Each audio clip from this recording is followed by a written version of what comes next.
আমাকে টোব্বা নিয়ে লালা এখন ভাইরাল। ও রাস্তাতে হেঁটে গেলে টোকাই পোলার ভাইরাল ওরে চিনে, যাদের কাছে মোবাইল নাই। আমি তো চিনাইছি, আমি তো ভাইরাল করছি। বাচ্চাদের মতো ট্রিট করতো আমার, একদম মুলা ঝুলাই তো, এটা করবে সেটা করে দেবে, এটা করে দেবে, ওটা করে দেবে, এটা করবে ওইটা করবে। আমাকে বাঁচতে দিচ্ছে না, আমি যে ঘুরবো, এনজয় করবো, মজা করবো, লাইফটা লিড করবো, একটা সময় যে সংসার সামলাবো, অনেক কিছু করবো, কিচ্ছু করতে দিচ্ছে না আমাকেও। আমার বিরুদ্ধে খালি মামলা হচ্ছেই হচ্ছে। ওর সাথে একটু নিয়ে কথা নিয়ে তর্ক হলেই আমাকে বলে তোর মামলা তুলবো না। ঢাকা বিশ্ববিদ্যালয় থেকে পড়াশোনা করে বের হয়েছে, বুঝেনি কত হিটলার হতে পারে, কত বুদ্ধি হতে পারে মাথায়। তার চাহিদা অনেক রকম, তার চাহিদার শেষ নাই। তার চাহিদা হচ্ছে আপনার তার সাথে থাকতে হবে, তার সাথে সময় দিতে হবে, তাকে সবসময় সময় দিতে হবে, এইটাই হলো তার চাহিদা, সবচেয়ে বড় চাহিদা। এখন সবসময় আমি তাকে কীভাবে সময় দিব? আমি তো আর তার সাথে ওইভাবে আগাতে চাচ্ছি না। আমি তো তার সাথে ব্রেকআপ হয়ে গেছে 1 বছর ধরে। 1 বছর আগে যা ফিলিংস ছিল সব তো মরে গেছে।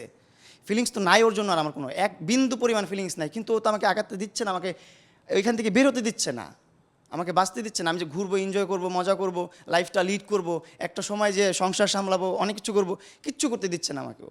কিচ্ছু করতে দিবে না ও, কেন দিচ্ছে আমি বুঝতেছি না ভাই। আমার হয়তো এটাই বললাম, এক হচ্ছে সুইসাইড করতে হবে, নাহলে বাংলাদেশ ছেড়ে চলে যেতে হবে। বাংলাদেশে থাকাই যাবে না, এমন এক জায়গায় যেতে হবে যেখানে কেউ নাই, একা বাঁচতে হবে। এইটা আমি জানি না, তার সে 2টা হাই এডুকেটেড পার্সনদের সংসার করতে পারে নাই। সে কেমন মানুষ আপনারা বুঝেন। সে মডেলিং করছে, এইটা করছে, সেটা করছে, দুনিয়ার কি বাদ রাখছে ভাই। সে মডেলিং করতে কিন্তু অনেক আগে থেকে, কিন্তু ভাইরাল হতে পারে নাই।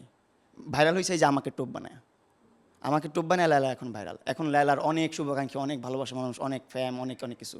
আগে তো চিনতও না ওরে, কেউ চিনতো? হ্যাঁ, আমাকে ব্যবহার করে ফেমাস হইল সে। অবশ্যই পেরেছে, কেন আপনার চিনে না ব্লু ফ্রেই লায়লাকে? ও রাস্তাতে হেঁটে গেলে টোকাই পোলার ভাইরাল ওরে চিনে, যাদের কাছে মোবাইল নাই। যাদের কাছে মোবাইল নেই তারা ওরে চিনে। কীভাবে চিনে? আমি তো চিনাইছি, আমি তো ভাইরাল করছি। হ্যাঁ, অবশ্যই সে ফ্রেম তৈরি করছে। তার পুরা গোষ্ঠী ইউটিউবার। তার মাও রান্নার ভিডিও করে, এখন করছে না, আগে করছে। তার মা আমাকে এসে বাজে কথাবার্তা বলে। তার বেডরুমে বসে আছি আমি, যখন অনেক আগের কথা এগুলা। তার মা এসে বলে, এই মানে গালি দিয়ে, একটা নিকৃষ্ট ভাষা একটা গালি দিছে, দিয়ে বলে যে ছেলে তুই ছেলে প্রস্টিটিউট, এখান থেকে বের হয়েছে। আরও বাজে কথা বলছে অনেকভাবে, এগুলো বলার মতো না।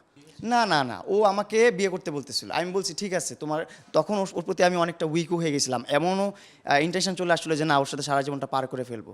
ভালো মানুষও, কিন্তু না, ও ভালো না। ওর ভিতর অনেক খারাপ, ওর ভিতরে এত শয়তানি, এত মানে কুচিন্তা, এটা আপনার মানে কল্পনাও করতে পারবেন না ভাই। আমি তো আমার বয়সের 2টা বলো, আর ও এত এডুকেটেড, এত জায়গায় কাজ করছে, এয়ারলাইন্সে ছিল, মডেলিং করছে, এখন ব্যাংকে আছে, আরও কত কিছু করতেছে। ঢাকা বিশ্ববিদ্যালয় থেকে পড়াশোনা করে বের হয়েছে, বুঝেনি কত হিটলার হতে পারে, কত বুদ্ধি হতে পারে মাথায়।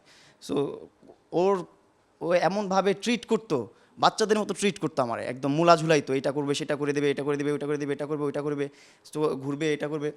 ভূত ভাই, আমি বুঝতে পারবো না ভাই আপনাদেরকে।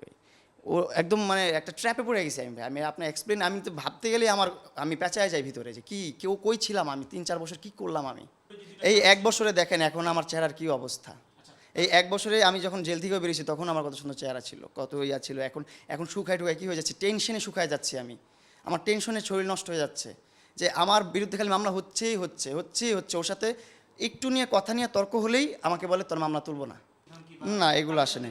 তাদের তাদের স্বামীরা জেন্টলম্যান, লিজেন্ড। তারা অনেক কীভাবে যে এই মানুষটাকে মানে টলারেট করছে, আমি এইটাই অবাক। তারা সংসার করে গেছে, তাও কিছুদিন তো করছে। এই সেম আমি যে কি বোকা ছিলাম, কি করলাম আমি।